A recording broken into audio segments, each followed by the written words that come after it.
Let's get started. Thank you all for being here in the city of Lansing. I want to welcome everybody. I've got with me some of my fire and police chief, and I want to welcome certainly Representative Hope, Commissioner Tennis, our wonderful health officer Linda Vail, and it's an honor to have Attorney General Dana Nessel here. So welcome everybody. We all know that the opioid epidemic has taken a toll on our residents and their families, our first responders, and our health agencies. This is probably the biggest crisis until the pandemic, and this is something that we were talking about all the time. Our first responders, our firefighters, our EMS, and our police, they're on the front lines battling this crisis, and they're the ones who show up and deal with the effects every day. I think for the first 2.5 to 3 years, almost every cabinet meeting that I had, we had numbers on the impacts within our city. When I was in the Michigan legislature, I was proud to serve on Governor Snyder's bipartisan opioid task force, which came up with a series of solutions for social services and enforcement. We were able to get a lot of those passed through the legislature, including expanding the use of Narcan and Medicaid, and other important services, working with schools. It was just a great Republican and Democratic coordinated effort.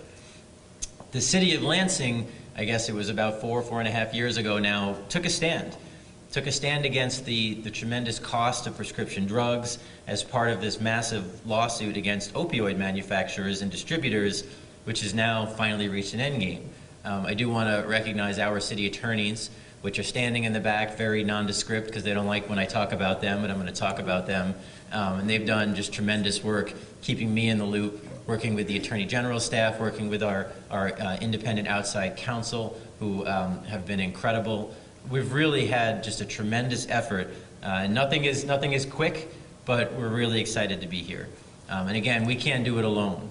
You know, we've got all of our partners here, and for me, it has been incredible for our staff to work with not only outside counsel, but with our Attorney General, Dana Nessel. From the time she came into office, the Attorney General prioritized the opioid epidemic. She worked to ensure victims and families in the communities across the state see assistance and justice. She's not only working with the city of Lansing, but she has created this tremendous statewide advocacy, and she's a national leader. So I'm proud to have her here today in our fire station to talk about her role in assisting those in need and this incredible day that we have here. So it's my honor to introduce our Attorney General, Dana Nessel. Thank you, Mayor Shore. You know, I was just thinking before I start, beyond the dignitaries that are here, I want to recognize Mark Wiley from Hillsdale County, who's here, from the County Chair Commissioner, right? And thank you for being here today. I really appreciate it. And what I haven't said, this is my third stop today, and I haven't recognized my staff who have worked so hard and diligently, not just on this settlement, but on some other cases that we're working on as well in response to the opioid epidemic. And I think a shout out to the great staff attorneys at the Department of Attorney General who've worked tirelessly to help residents around our state get a little bit of justice. But with that, again, thank you, Mayor Shore, for hosting us today here at the fire station, at fire station number 1, right? That's right. Okay. And this is a great setting to highlight this very significant development in the fight against the impact of opioids on Michigan communities. And obviously, in addition, I'd like to thank world's best county health official anywhere in the United States, Linda Vail, who, by the way, taught me a lot about opioids. We've had many, many conversations about this. This is before COVID even became a thing, when the worst epidemic facing our state was the opioid epidemic, which of course continues to rage. And I don't know anybody more knowledgeable about this than Linda Vail, honestly, and what a tremendous job she's done here in Ingham County. So she deserves a special round of applause for that. And of course, thank you to Ingham County Commissioner Todd Tennis and to Representative Kara Hope Really appreciate you being here and also standing up for the best interests of everybody, not just in this community here in Ingham, but of course, all across the state of Michigan. So, according to the most recent data from the Michigan Department of Health and Human Services, more than 2,000 Michigan residents died as a result of an opioid overdose just in 2020. And that's nearly 3 times as many deaths that were reported just a decade before. Since their introduction into the marketplace, opioids have had a devastating impact on our country and on our state. Thousands of Michigan families have been touched by substance abuse disorder and experienced the death of a loved one due to opioid use. Now, when I took office in 2019, I made the pursuit of litigation against opioid manufacturers and distributors a priority for the department.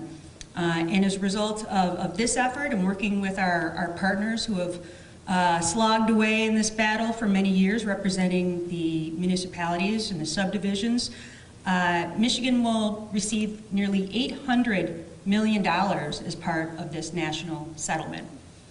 The nation's 3 major pharmaceutical distributors, Cardinal, McKesson, and AmerisourceBergen, and opioid manufacturer Johnson & Johnson, will pay up to $26 billion nationwide.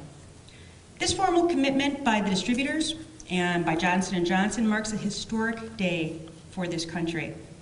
The settlements will equip communities across our state with resources that were not previously available to better address the opioid crisis and to support abatement efforts.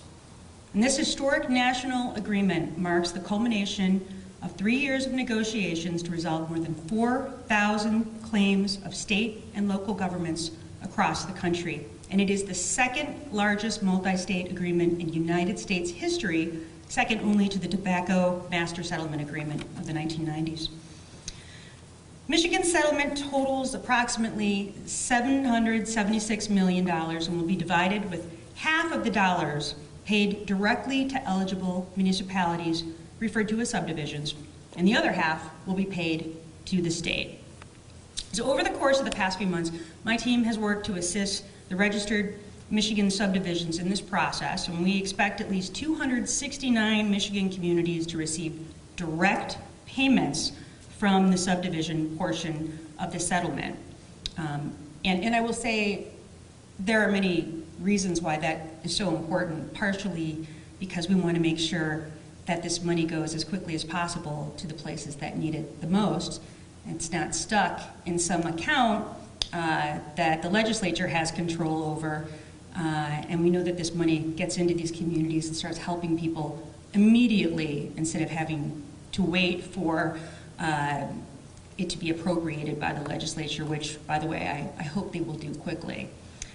So this is a 97% settlement participation rate of eligible Michigan subdivisions, and that figure is particularly important as the amount of settlement funds Michigan receives is tied to the level of participation by state and local governments. The largest municipalities are set to receive tens of millions of dollars from the subdivision portion of the settlement alone. And of course, that doesn't mean they're not going to be eligible for more money once the state distributes it. My department is also working with stakeholders to maximize the positive impact of these dollars by providing information and resources for how these dollars may be spent. And in fact, we recently participated in the first of 5 sessions of a webinar series with the Michigan Association of Counties, Michigan Township Association, and the Municipal League on this very topic. Settlement funds must be used for opioid remediation. And why that is so important is because that's not what happened with the tobacco money. The tobacco money has been spent in all different types of ways. We wanted to make sure that this money went directly towards abating opioid use, and then also, for prevention purposes. So here's the kinds of things that it can be used for. Opioid use disorder treatment, treatment and recovery support, connecting people to the assistance they need, addressing the needs of people who are involved in the criminal justice system, addressing the needs of pregnant women, infants, parents, obviously prevention, first responder support, leadership planning, training and research, and really the list goes on, but there must be a connection to opioid use, opioid abuse, and opioid prevention. So I have personally met with healthcare providers, local organizations, and community leaders regarding the impact of opioids on the communities they serve, and I will continue those meetings over the next several months. The information and insights I've gained from these meetings will be reflected in programs and outreach efforts from my department to help share information with stakeholders regarding best practices and to connect resources to communities in need. Initial settlement payments to subdivisions will come as early as April, meaning next month, April, and July of 2022, meaning this year, with annual payments made each July over the course of many years. The state settlement portion will be subject to the legislative appropriation process and will have a tremendously positive impact on Michigan and its residents as it's dispersed over an 18-year period of time. Each state's share of the National Settlement Fund has been determined by an agreement amongst the states using a formula that takes into account the population of the state, along with the impact of the crises on the state, the amount of opioids shipped to the state, the number of opioid-related deaths that occurred in that state, and the number of people who suffer opioid use disorder in the state. So Michigan has actually made out better in terms of the funds than what our population is, but unfortunately that's because of the disparate effect on Michigan residents due to the opioid epidemic. In addition to the funds, the distributors, Cardinal, McKesson, and AmerisourceBergen, have to also do the following. They must establish a centralized, independent clearinghouse to provide all three distributors and state regulators with aggregated data and analytics about where drugs are going and how often, eliminating blind spots in the current systems used by distributors. They must use data-driven systems to detect suspicious opioid orders from customer pharmacies. They must terminate customer pharmacies' ability to receive shipments and report those companies to state regulators when they show certain signs of diversion. They must prohibit shipping of and report suspicious opioid orders. They must prohibit sales staff from influencing decisions related to identifying suspicious opioid orders. And they must require senior corporate officials to engage in regular oversight of anti-diversion efforts. In addition to that, Johnson & Johnson is required to, number one, stop selling opioids. Secondly, not to fund or provide grants to third parties for promoting opioids. Not lobby on activities related to opioids. And lastly, to share clinical data under a trial with the Yale University Open Data Access Project. So we know that there is absolutely no amount of money that can adequately compensate a family for the loss of their loved one or erase the damage done to all those who have battled opioid use disorder. But this settlement represents our best efforts to hold accountable the distributors and manufacturers for the devastating impact their product has had on the residents of our state and of our country.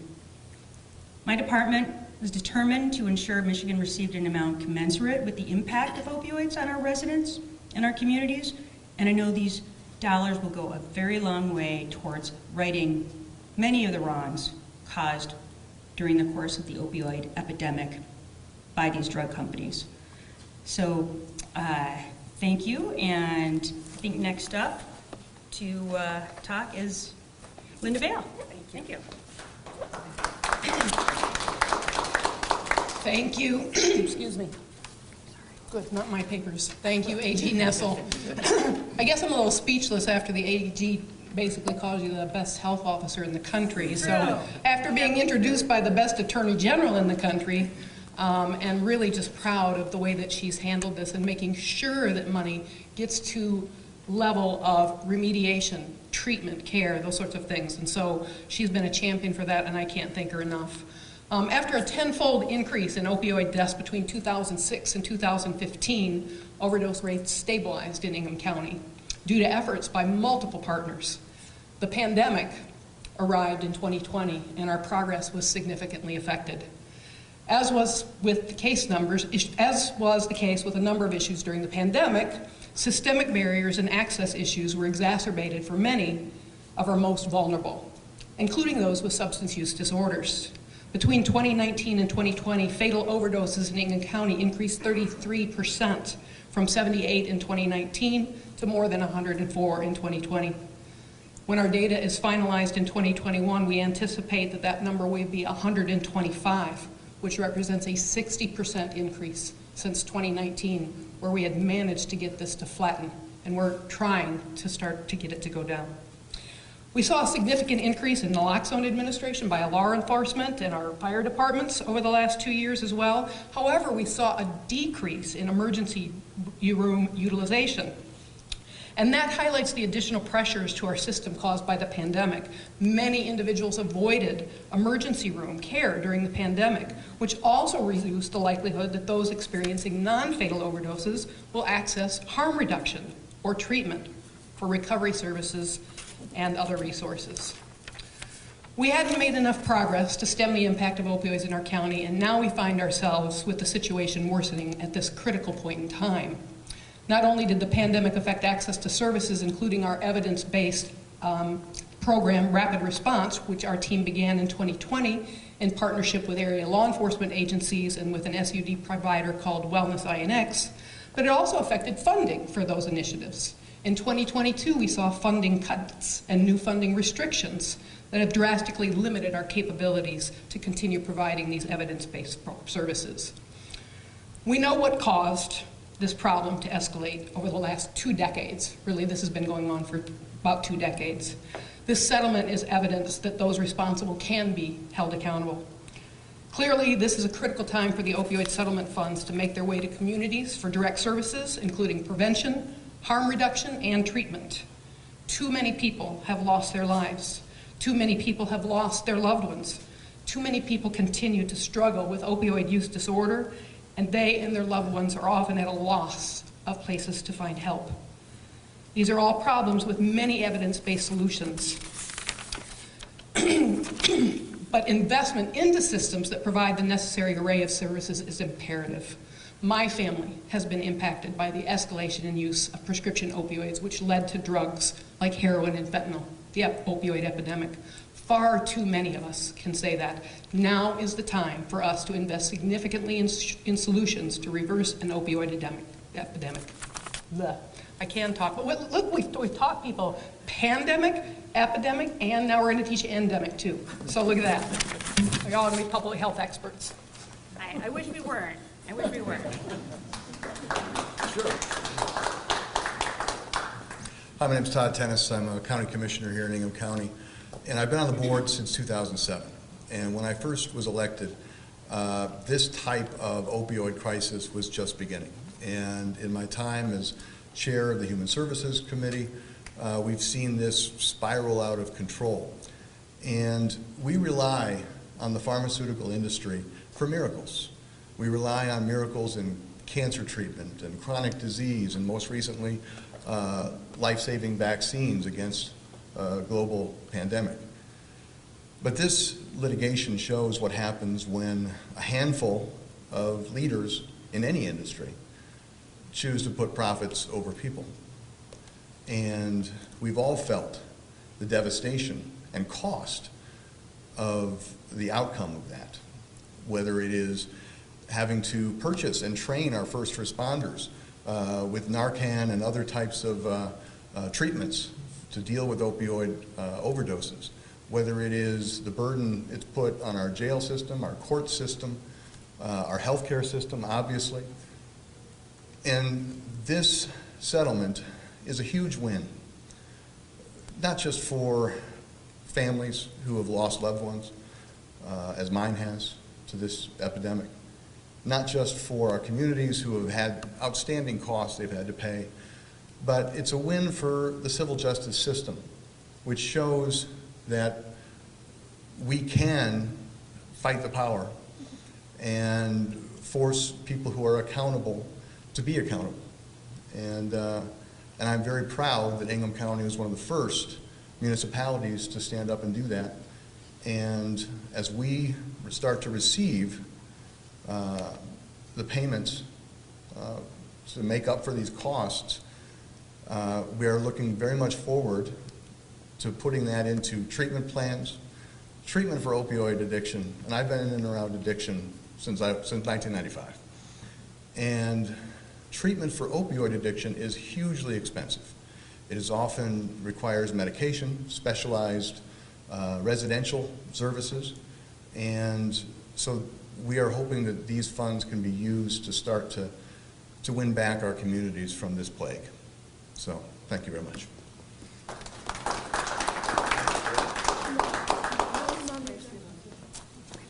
All right.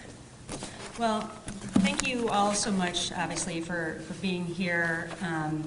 And, you know, thank you for everybody who's worked so hard to battle this incredibly devastating issue. And thanks again to Mayor Shore for hosting us today, and for Ingham County Health Officer Vale and the Commissioner. Just want to acknowledge all of your work and all the work of the dedicated members of the legal community who are here today, that were part of the litigation over the course of many, many years. And since I am in Lansing, I just want to say this directly to any of our legislators that might be watching this broadcast, and ask a favor. Please don't treat this money as a political football. This isn't a Democratic issue. It's not a Republican issue. It's a human issue. And when this money comes to Lansing, and I don't just mean the city of Lansing, which I'm very glad, which I know you guys will use right away, and you'll use appropriately in the best interest of your community. But please appropriate this money and get it to where it needs to be. It's not doing anybody any good just sitting in a bank account somewhere. So, you know, lots of people worked very hard for this settlement. This money needs to go towards helping people now. And with that, we'll take any questions you have. You mentioned, and I don't want to twist what you said, but that some of this money will go to people involved in the criminal justice system. And I guess I'm wondering, is there specifically a cutout for problem-solving courts and veterans courts and drug treatment courts for this money? Yeah, absolutely. So again, there has to be some sort of nexus between the use of the money and opioid use, but that is certainly a perfect place to put it. And I remember my first year in office, I remember hearing a conversation that was going on in a room I was at during a Prosecuting Attorneys Association meeting. And it was a couple of prosecutors of different parties from the west side of the state, and they were complaining about how much they really, really needed a drug court as a specialty court in their counties, but they couldn't afford it. And it was $200,000, which, I mean, I think seemed a lot for their budgets, but, you know, really not so much money when you think about how that treatment could be used later to not just, of course, assist the people who are caught in the criminal justice system as a result of their addiction, but to get them on the right track so that they weren't spending time in county jails or in MDOC or, God forbid, you know, on the streets dead. And so I think that that is a great place for the money to go, and certainly, you know, completely appropriate under the terms of the settlement. Same thing with the jails. I mean, the jails need this as much as any place because, of course, that's where so many people who have opioid use disorder end up. And Linda, if I'm not mistaken, you told me the number one place where you're likely to see overdoses is right as soon as somebody exits a jail. Highest risk of overdoses within the first 2 weeks. Yeah, did you all hear that? Within the first 2 weeks of leaving a county jail, that is when you're most likely to overdose. So there are so many places in the criminal justice system where this money can be utilized. But of course, that's not the only place. And as I travel around the state, one of the things that I hear most is we don't have any bed space at any rehabilitation facilities. And I think the thing to remember, and I feel stupid talking about this with Linda standing behind me because she knows so much more about this than I do, but what I've heard more than anything else is, because of the way opioids affects a person, it's not the same as many other types of drug addictions. And, it literally affects the mind in a way that, it's not enough to be in a facility for 30 days and now you're done. You need extensive treatment, and often you need treatment that lasts over a year to get yourself to a place where you're not going to slide into using again. And it's an ongoing process, and I sort of, this morning when I was out in Wayne County, I told a story, and I know I shared it with you, Linda, about back in 2003 when I was pregnant with my twin boys and had one of my kids for some reason shoved up underneath my rib cage on the left side and split a whole bunch of ribs while I was pregnant, and then had to have a C-section after that, and had my OB give me a 90-day supply of hydrocodone to be used every 4 hours, and just thought I would take it exactly as prescribed. And it was just a few weeks later that one day I got more than 4 hours of sleep and realized that I was sick as a dog and couldn't understand how I got so sick when I never even left the house. And it became really clear to me that's how quickly a person can become addicted. And it was a painful process of having to wean myself off of this, but of course I didn't have chronic pain. I just had a short-term condition. There are people with chronic pain who were prescribed this medication, took it over the course of a long period of time, and getting off of it is hell. It's a living hell. And we have to help people, we have to help people get back to a place of normalcy. And that's what this money needs to be used for. And the message that I want to send to everybody who's having these issues, it's not your fault, and we're here to help. And that's the message we should be sending to everybody. Attorney General, this is Sam with Merce News.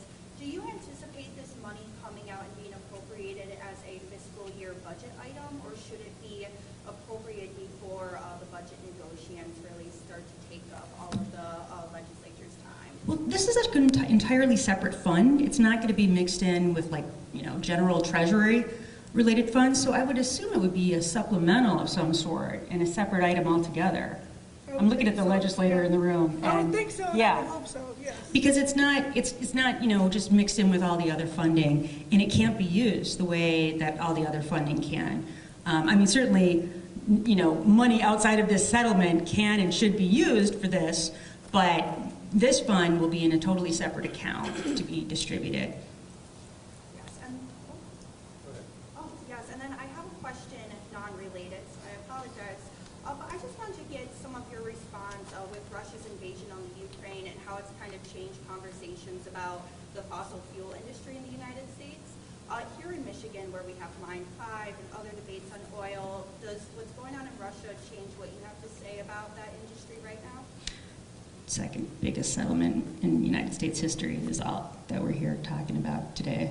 But yeah, I mean, if you're asking me if it's changed my position on Line 5, it has not, and I think any effort to connect those two things is, I think, irresponsible, because there is not a connection between those two things. So it's not going to change my efforts, and nor will whatever happens on that case change the price of fuel here in the state of Michigan. I'm sure everyone's going to use these funds appropriately and there will be no fraud.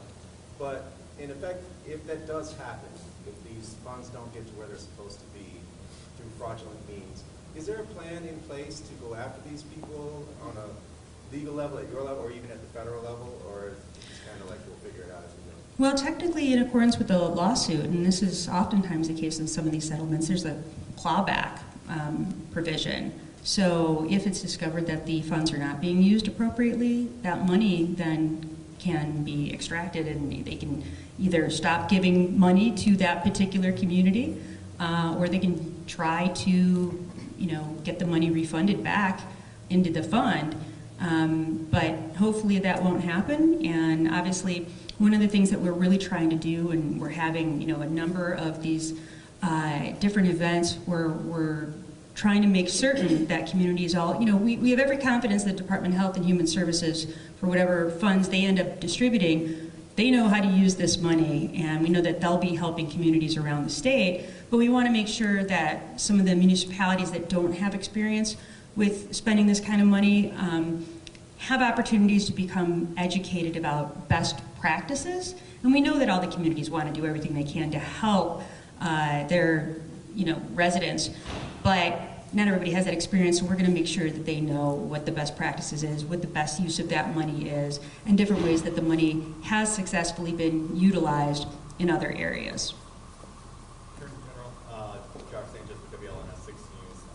This question is for both Officer Bale and the County Commissioner. Feel free to jump in if you'd like.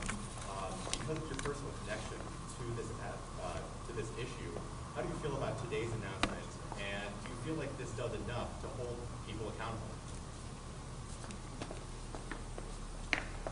Well, I have been assured by the Attorney General standing behind me that she is going to create enough guidelines, guardrails, whatever you want to call them, so that this money gets used in the ways that it's supposed to get used. Because it would be an incredible tragedy to see this money come into communities and then not end up where it really belongs, which is in prevention, treatment, harm reduction, those sorts of things.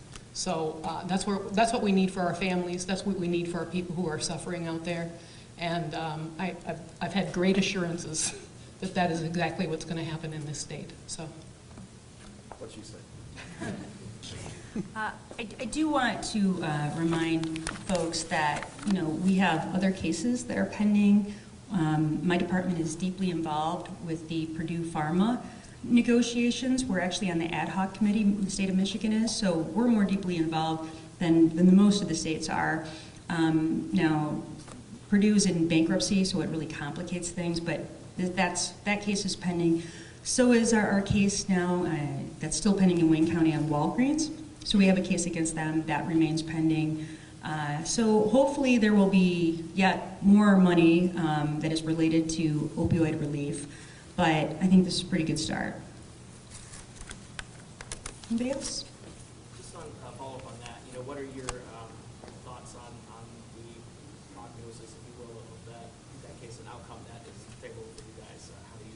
How do you think that case is going to go in your guys' favor? Walgreens? Walgreens and Department. Okay, well, Purdue, I remain very hopeful that we'll get to a place where we'll have a settlement. Walgreens, it's a very, we think it's a strong lawsuit, but let me say this. One of the, of the many laws I would like to see repealed from the books is the drug immunity law. And while I believe we have a very, very strong case with the claims that we've made, I think it's important to remind everybody that we are the only state in the United States of America that has a drug immunity law. And it is helpful to no one, but it harms a whole lot of people. So just as a reminder, in case anybody from the legislature sees this, we need to repeal the drug immunity law. But with that, I think that we've made some strong arguments in that case, and I'm hopeful that the case will move forward and eventually resolve.